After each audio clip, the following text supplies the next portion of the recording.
My greedy niece tossed her college bill at me and snapped, "You have no kids, so you have to pay for my tuition. That's only fair." When I refused, she maxed out a credit card in my name and laughed. "Oops, guess you're paying anyway." The police showed up moments later and said, "Actually, she'll be paying for this with jail time." I'm a 38-year-old woman living in the suburbs of Chicago. My younger sister, Jessica, is 35 and has 3 kids, Ethan 10, Olivia 8, and Sophie 6. Jessica and I have always been close despite our different life choices. I focused on my career and decided not to have children, while Jessica became a mother early on and dedicated herself to raising her kids. A few months ago, Jessica invited me over for coffee. As we sat in her living room, she brought up the topic of her children's education. "Sarah," she began, "I've been thinking a lot about the kids' schooling. The public schools here aren't great, and I want them to have the best education possible. There's this private school downtown with excellent programs and facilities." I nodded, understanding her concern. "That sounds like a great opportunity for them. Have you looked into the admission process?" She sighed. "Yes, but the tuition is quite high. With Mark's salary and mine, we're barely managing our current expenses. I was hoping you could help out with the costs." I was taken aback. "Jess, that's a significant financial commitment. Have you considered scholarships or financial aid?" She shook her head. "We've looked into it, but the chances are slim. Sarah, you chose not to have children, so you have the financial flexibility. It's not like you're saving up for college funds or daycare." Her words stung. "Jessica, my financial decisions are based on my life choices. While I don't have children, I have other responsibilities and plans for my future." Her face hardened. "So you're refusing to help your own family? After everything we've been through?" I took a deep breath, trying to keep my emotions in check. It's not about refusing to help. It's about boundaries and understanding. I can't take on the responsibility of funding your children's education. The conversation ended on a sour note, and I left feeling a mix of guilt and frustration. Days turned into weeks, and I noticed a shift in our family's dynamics. Relatives who once greeted me warmly now offered curt nods or avoided me altogether. The whispers behind my back became evident, and family gatherings felt more like interrogations. At a Sunday brunch at our parents' house, my aunt cornered me in the kitchen. "Sarah, I heard about the situation with Jessica. It's surprising you'd turn your back on family like that." I set down my plate, my appetite gone. "Aunt May, it's not about turning my back. It's about understanding limits. I can't be expected to finance decisions that aren't mine." She shook her head disapprovingly. "Family supports each other, dear." Feeling isolated and misunderstood, I decided to confront Jessica. I invited her over to my apartment, hoping for a heart-to-heart conversation. "Jess," I started, "I feel like there's a growing distance between us, and I want to address it." She crossed her arms, her expression guarded. "What's there to talk about? You made your stance clear. Please try to see things from my perspective," I pleaded. "It's not about not loving my nieces and nephew. It's about the principle." I also chose not to enable irresponsibility. Her eyes flashed with anger. "Irresponsibility? Is that what you think of me?" I sighed, realizing the depth of the chasm between us. "I think we have different views on responsibilities and boundaries. I respect your choices. I just ask for the same in return." Our conversation ended without resolution, and the distance between us grew. Family events became a source of anxiety, and the once warm relationships felt cold and strained. Months later, I received a letter from Jessica. In it, she expressed her feelings of betrayal, but also acknowledged her understanding of my perspective. She apologized for the hurtful words and the strain it caused on our relationship. I replied, expressing my love for her and the kids and my hope that we could rebuild our bond. It wasn't an immediate fix, but it was a step towards healing. Family dynamics are complex, and while love is a binding force, understanding and respecting individual choices are equally crucial. Jessica and I continue to work on our relationship, learning to navigate our differences with empathy and respect. Things didn't stay quiet for long. A few weeks after Jessica's letter, I got a call from my cousin Amanda. She sounded off. Hey, just a heads up, Uncle Dave's birthday party next weekend? Jessica told everyone you're the reason the kids can't go to that private school. People are mad, Sarah. I froze. What do you mean everyone? She said you make 6 figures, don't have kids, and refuse to help because you're bitter or something. She said you hate being around kids and think you're better than the rest of us because you don't have to deal with motherhood. That hit me like a punch. I'd worked hard for everything I had, long nights, weekends at the office, skipped vacations. And now, because I wouldn't pay for private school for kids I didn't have, I was the villain? I went to that party anyway. Walked in with a bottle of wine and a smile so fake it made my cheeks hurt. I didn't make a scene. I didn't say anything at all. I let the room turn cold when I entered, let the quiet gossip hang thick in the air. I was done playing nice. 2 days later, I requested a meeting with my HR department. I worked in accounting for a mid-sized firm, and I had some PTO to burn. I told them I needed time off for personal matters. I wasn't planning a vacation. I was planning to fix things with facts. I started by gathering everything I could on Jessica and Mark. Social media, LinkedIn, even Zillow listings. I wasn't looking to destroy them, I just wanted the truth out. She was telling people they were broke, barely scraping by, drowning under bills. But then I found the pictures. A trip to Disney last summer. A brand new SUV in the driveway. Fancy backyard parties. Mark's Facebook posts bragging about his new promotion and how hard work pays off. Then I remembered something. My parents had loaned them money a few times. I called my mom. Mom, I said, how much did you and Dad give Jessica and Mark last year? She hesitated. Around $15,000. For home repairs. Why? Did they ever fix anything? She paused. Now that you mention it. I'm not sure. Why are you asking? I didn't answer. I knew enough. Jessica wasn't broke. She wasn't struggling. She just didn't want to adjust her lifestyle. She wanted the private school, the vacations, the new car. And someone else to pay for it. I printed screenshots. Created a timeline. Put together a clean little folder. And then I brought it to the one place Jessica hadn't expected, my grandmother's house. Our grandmother was the matriarch. What she said, the family followed. She'd been siding with Jessica, believing I was being selfish and cold. I made tea, laid out the folder, and went through it page by page. Grandma, I said I love Jess and the kids, but I'm tired of being made into the bad guy because I won't bankroll someone else's choices. She sat silently, flipping through the photos and notes. She didn't say much, but her expression shifted from confused to surprised to something colder. Later that week, at a smaller family dinner, she called everyone into the living room. Jessica, she said, holding the folder, you owe Sarah an apology. And you owe this family the truth. Jessica looked like she'd seen a ghost. You've been lying, Grandma continued. Lying about your finances. Lying about Sarah. This is not what family does. Jessica didn't say a word. She stood there, cheeks red, lips tight, eyes avoiding mine. After that, some of the family came around. I got quiet messages, texts, emails from cousins and aunts I hadn't spoken to in weeks. Didn't know the full story. Sorry for assuming. Glad you stood your ground. But not everyone forgave or forgot. Some still kept their distance.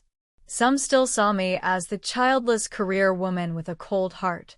Jessica didn't speak to me for a while. Then, out of nowhere, she dropped off a thank you card at my front door with no note inside. Just a blank card. Like a joke. Like a message only she understood. That was months ago. And now something else has started. I got a call from Olivia's teacher last week. She thought I was Jessica. She asked if I'd be attending the parent-teacher conference. Confused, I told her she had the wrong number. No, she said, this is the contact number on the school file. Jessica listed you as their emergency contact. And also, the financial sponsor. Wait, what? I drove straight to the school. Showed my ID. Asked to see the file. Sure enough, Jessica had put me down as the one paying. She'd forged a signature that looked close enough to mine. The tuition hadn't been paid yet. The bill was sitting there, waiting. I stood in that office, hands shaking, heart racing. The school secretary looked at me with raised eyebrows. Should we be expecting payment this week, Ms. Mendez? I said nothing, because I realized this wasn't over. Not even close. I left the school office in a fog. My head was pounding, and my hands wouldn't stop shaking. Jessica had actually forged my name. Put me down as the financial sponsor. And what if I hadn't picked up that call from Olivia's teacher? Would they have sent the invoice to collections in my name? I didn't go home right away. I sat in my car in the parking lot, staring at the school building. I needed proof. I walked back in and asked for a copy of the file, just the parts with my name on it. The secretary hesitated, but I gave her my ID again and told her this was a potential case of fraud. She gave me the copies. I now had printed proof.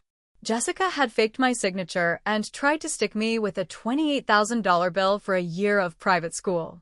That same day, I went to a lawyer. I wasn't trying to sue her, at least not yet.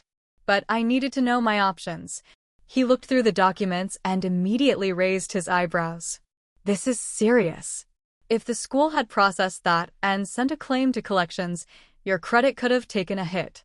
This isn't a misunderstanding. This is forgery. He told me to file a police report. I didn't want to, but then I thought about the pattern. Jessica didn't just ask me for help. She lied to everyone, made me the villain, and when that didn't work, she pretended I was paying. She was trying to get away with it by force. I went to the police. Filed a report. They asked if I wanted to press charges. I said I wasn't sure yet, but I needed it on record. I needed this to be real, documented. Not just some dramatic family fight. Then I did something petty. I posted on Facebook. Public post. No names. Just facts. When someone tries to force you into parenthood by listing you as the sponsor on a $28,000 private school tuition form, without your knowledge, that's not family drama. That's identity theft. The comments exploded. Friends messaged me. A few coworkers too. But what caught me off guard was a message from Mark, Jessica's husband. Call me, please. I almost deleted it, but curiosity got the better of me. So I called. He sounded exhausted, like he hadn't slept in days. I didn't know she did that, he said. I swear. She told me you offered to pay, that it was already covered. I told her it sounded weird, but she kept saying you were trying to be generous quietly. She forged my signature, Mark. I know, he said. And I'm sorry. Look, things aren't great here. Jess hasn't been herself for a while. That hit me harder than I expected. Not because I wanted to feel sorry for her, but because I suddenly realized something bigger was happening. Jessica wasn't just entitled, she was spiraling. Mark told me she'd been spending more than they had, opening secret credit cards, lying about bills. The private school wasn't the only thing she tried to manipulate. She told him I paid for their last vacation. That I gifted them $5,000 for the new car. None of it was true. He only found out after seeing my Facebook post and checking the credit card statements. So now Mark and I were in this weird alliance. He asked me not to press charges. Said he'd talk to her, try to get her to come clean.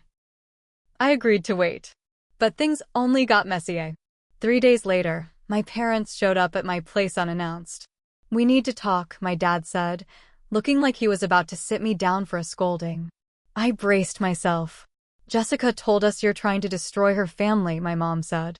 She said you filed a police report against her and are threatening to put her in jail. Sarah, she's your sister. I pulled out the school documents, showed them the forged signature, told them about the fake emergency contact info. Then I pulled up the Facebook message from Mark. My parents stared, stunned. My mom sat down, silent. My dad just shook his head. I don't know what's going on with her, he said. But this is bad. This is really bad. That night, Jessica texted me. No apology. No explanation. Just, hope you're happy. You've ruined everything. I didn't respond. A week passed. Then 2. Then I got another letter. Not from Jessica. From the private school's law firm. Apparently, Jessica did submit something to them under my name. An agreement to pay the first semester. They tried to bill me, and when it bounced, they considered me in breach of agreement. I called the lawyer I saw before. He told me to sit tight, he'd handle it. But the damage was real. Now, I was staring down the barrel of a legal mess I didn't create. My family was fractured. And Jessica? Jessica was unraveling, dragging everyone down with her. And deep down, I knew she wasn't done yet. I spent the next month knee-deep in legal back and forth. My lawyer sent out official letters to the school, the law firm, and to Jessica directly. The school backed off once they saw the forged documents and knew a legal battle wasn't worth it. Jessica didn't back off. She doubled down. She went on a smear campaign, posted on Facebook, made cryptic posts about evil sisters who fake kindness and cold women who will die alone. She went to our extended family again, this time saying I'd tried to get her arrested, that I hated her kids, that I'd always been jealous of her real family. I was done being quiet. I printed everything, every text, every fake signature, every post.